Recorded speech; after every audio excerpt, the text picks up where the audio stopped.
¿Sabías que las tasas de maltrato pueden ser mayores entre los ancianos residentes en instituciones que en los que están en la comunidad?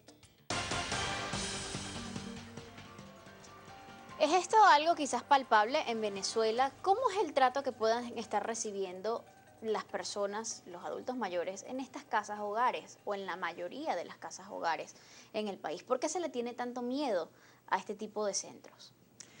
Bueno, mira, yo diría que no es solamente el centro.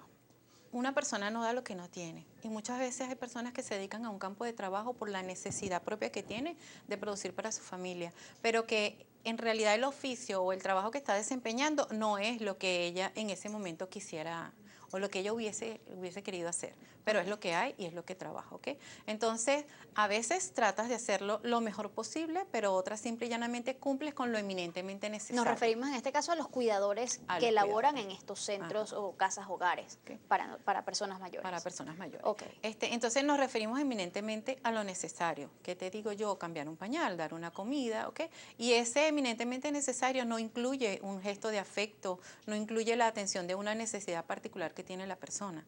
Entonces, yo pienso que eso viene dado justamente por la falta de interés o la falta de conocimiento Y de de una vocación. persona, de vocación, que se dedica a este campo de acción. Pues, a ¿Quiénes este campo de deberían trabajo. tomar las riendas en la asistencia de este tipo de instituciones? Mira, yo pienso que el perfil de esa persona tiene que ser como el perfil de la persona que trabaja con un bebé, ¿ok? Tiene que tener una preparación de lo que es el desarrollo evolutivo de esta persona, de las necesidades que pueda tener esa persona de acuerdo a su condición, porque tú puedes tener 40 personas de 60 años en una institución, pero como decía, cada uno es cada uno y tiene su cada unada, ¿ok? Y aunque todos tengan, suponte que puede ser que todos tengan Alzheimer, cada uno tiene una necesidad específica. Entonces esta persona tiene que tener una calidad humana que le permita, no digamos que resolver el problema, porque no es Dios, pues, pero sí de alguna manera brindarle la mayor atención, la mayor calidad de atención posible a esta persona que tiene bajo su cuidado. Esto en el caso de cuando los adultos mayores pues llegan a este tipo de instituciones, pero hay muchísimos adultos mayores que no gozan quizás de este privilegio, no tienen una familia que se preocupe por ellos y quizás los lleven a este tipo de casas hogares, sino que están solitos. Y la pregunta sería, sin ahorros, porque en Venezuela se ha dicho que desde hace muchísimo tiempo no hay cultura de ahorro y quizás ahora menos con toda esta situación económica, y sin pensión. ¿Cómo vive, o más bien, cómo quizás sobrevive un adulto mayor en Venezuela? Mira, sobrevive haciendo, digamos que muchas economías, sobrevive buscando la prioridad, o sea, ¿qué necesito yo en este momento? ¿La pastilla para la atención o la comida? ¿Ok? Entonces a veces por buscar comida o por tener algo de comida, no priorizo lo que es la medicina. Y bueno, ya sabemos cómo están muchas instituciones que deberían brindarle este servicio a las personas o al adulto mayor en cuanto a lo que es su medicina, en cuanto a lo que es la necesidad del medicamento que él tiene. Mucha gente, pues la prioridad es la comida y lo que haya, lo que se consiga.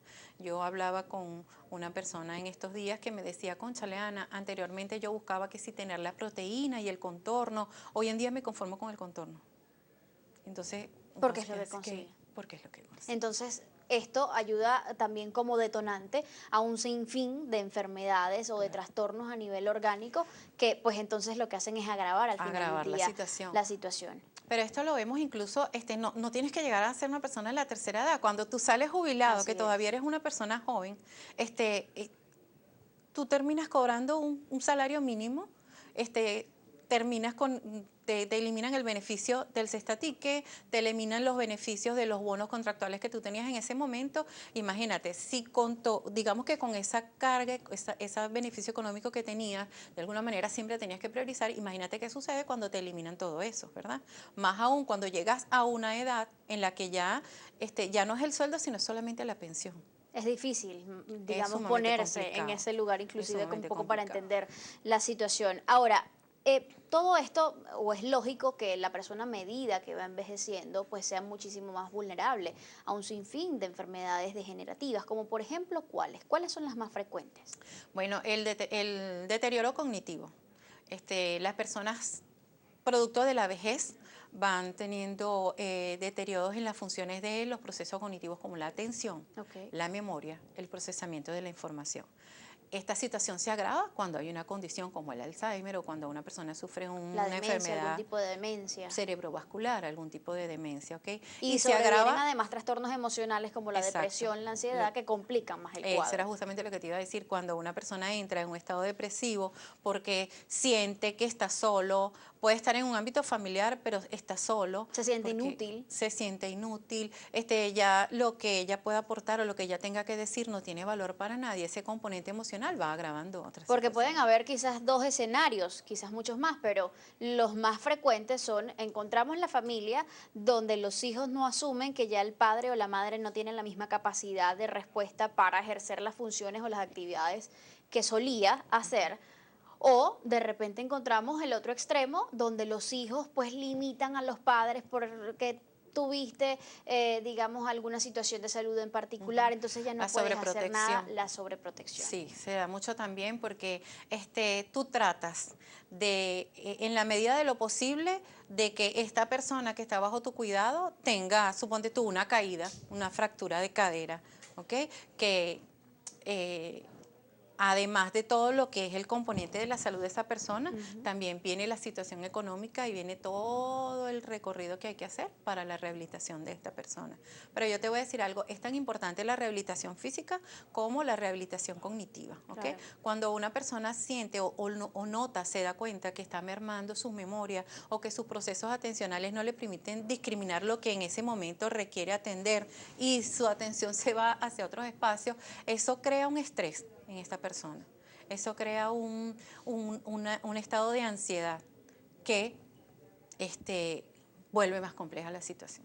Fíjate que dicen muchas personas a través del Twitter, por ejemplo, Nancy Toledo, los hijos deben buscar información diaria para saber atender a sus padres en su vejez. Eso es totalmente cierto. Gudú pregunta, ¿qué me dicen de los hijos a quienes le imponen la crianza o quienes le imponen la crianza y la responsabilidad de sus nietos a las abuelas o a los abuelos? A los abuelos. Bueno, ciertamente hay abuelos que lo aceptan, pero hay otros a quienes les son impuestos.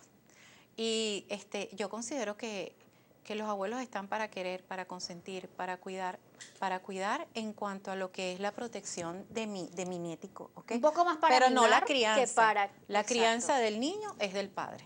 ¿Okay? Si a ver vamos, de acuerdo a lo que nos dice la cultura, es la malcrianza la que le corresponde al abuelo. Es el abuelo el que consiente, es el abuelo el que permite cosas que a sus hijos no se los permitió, y te lo digo yo, que tengo mi mamá, ella le permite a sus nietos cosas que a nosotros, a sus hijos, no nos permitió. Es decir, que más allá de que el abuelo esté en condiciones físicas de poder, digamos, arrear, como se dice por allí, con el niño, es algo que no se debe hacer, es una práctica que no se recomienda a menos para todos los días. No, no es recomendable. No es recomendable porque el niño se acostumbra a ver al abuelo no como ese abuelito y esa persona que está allí para quererla, para cuidarla y para amarla, sino que él está allí para cuidarme a mí, para atenderme a mí y para satisfacer las necesidades que en determinado momento yo tenga. Hay nietos que son muy agradecidos, pero hay otros que no lo son tanto, ¿ok? Y tú ves como una persona de la tercera edad o un adulto mayor es incluso maltratado por el nieto. Por un nieto. Es así, lamentablemente. ¿Y de dónde viene eso? ¿A quién le pone coto a eso? Mira, ¿quién debería frenar ese tipo de He visto casos donde el abuelo hace, digamos que el planteamiento o la queja al papá, mira, pero es que él te cosa, pero es que tú no le tienes paciencia, pero es que tú no sabes tratarlo. Y resulta que es que a quien no le tenemos paciencia y a quien no estamos tratando como deberíamos tratarlo, con toda la consideración y el amor que se merece, es a ese adulto mayor. Y volvemos una vez más al asunto de que no sabemos cómo manejar la situación. Estamos llegando al punto en el que nuestros padres envejecen, en el que nosotros mismos quizás estamos envejeciendo y no estamos ni dando los cuidados necesarios ni recibiéndolos en muchos casos. Milton Perilla nos dice también, gracias a los adultos mayores es que hemos logrado el país que tenemos y mediante su sacrificio hemos avanzado. De allí que hay que honrarlos definitivamente, pero es algo que quizás no estamos haciendo con mucha frecuencia. Jorman Esnaldo Díaz dice, soluciones adulto mayor, cuanto más envejecemos, más necesitamos estar ocupados, queridos y amados. También dice por aquí, Arista Dental, los principales responsables de los adultos mayores son los hijos, pero muchos solo dan prioridad a sus hijos, no a sus padres. Sus padres. ¿Eso es cierto? Es cierto. El día a día, como te decía anteriormente, nos lleva a buscar, a satisfacer las necesidades de los pequeñitos porque los vemos desde el punto de vista de que él es el que necesita la atención y esta persona que ya está mayor, que ya ha sido un adulto, que ya vivió todo lo que tenía que vivir, él ya no requiere la protección. Y resulta ser que hemos dicho tradicionalmente que un adulto mayor vuelve a ser o vuelve a tener las mismas características que tiene un niño pequeño. Arista Dental nuevamente nos dice, debería existir una ley como la LOPNA de los hijos y que tengamos obligaciones, para que los hijos tengamos obligaciones con los padres. ¿Qué opinas respecto a ese punto? Mira, yo digo que mientras más salen leyes y van creándose exclusiones, porque entonces tenemos la ley del niño, tenemos la ley del abuelo, tenemos la ley de la mujer, tenemos la ley del hombre. Yo considero que debemos tomar la normativa legal que tenemos, ¿verdad? Y hacerla cumplir. Hacerla cumplir, porque si la Constitución te establece que las personas tienen el derecho a disfrutar de calidad de vida, eso es para el niño, para el joven y para el adulto mayor, es para todos. Ahora, pero ¿hay una ley actualmente que pueda proteger en materia de maltrato psicológico, por ejemplo, al adulto mayor? No. En todo caso, pudiéramos, como te digo, echar de mano en estas leyes que están, por ejemplo, en la ley de la persona con discapacidad, se puede contemplar y se pueden tomar artículos que están allí para la protección de una persona o un adulto mayor con discapacidad, ¿ok? Pero una ley específica para evitar el maltrato, no tenemos pues lo que establece la Convención de los Derechos Humanos, que en todo caso se aplica a todos los grupos etarios. ¿Cuán importante es la recreación para este grupo etario de nuestra población? Mira, es algo sumamente importante.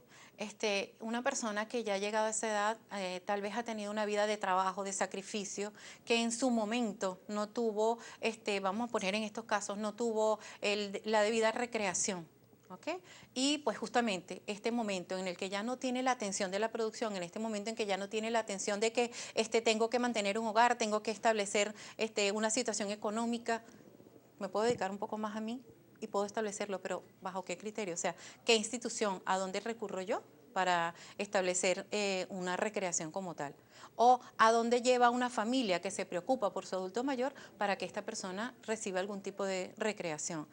Yo tengo colegas que son terapeutas ocupacionales que en determinado momento se dedican a establecer grupos de acuerdo a las necesidades, a las personas que les gusta el tejido, a las personas que tienen algunas habilidades manuales, trabajan con ellos, porque a medida que la persona va siendo más pasiva, pues va estableciendo menos redes neuronales y hay personas que dicen, yo antes sabía tejer y se me olvidó, entonces, bueno, vamos a buscar un grupo de personas y se dedican, pero es a esas situaciones específicas, no a recreación o a buscar una recreación como tal. Hay muchos adultos mayores que a veces deciden tomar esto de la recreación por sus propias manos y resulta ser que una pregunta que nos tenemos que poner sobre la mesa es ¿con qué se encuentra un adulto mayor una vez que pone un pie afuera de su casa?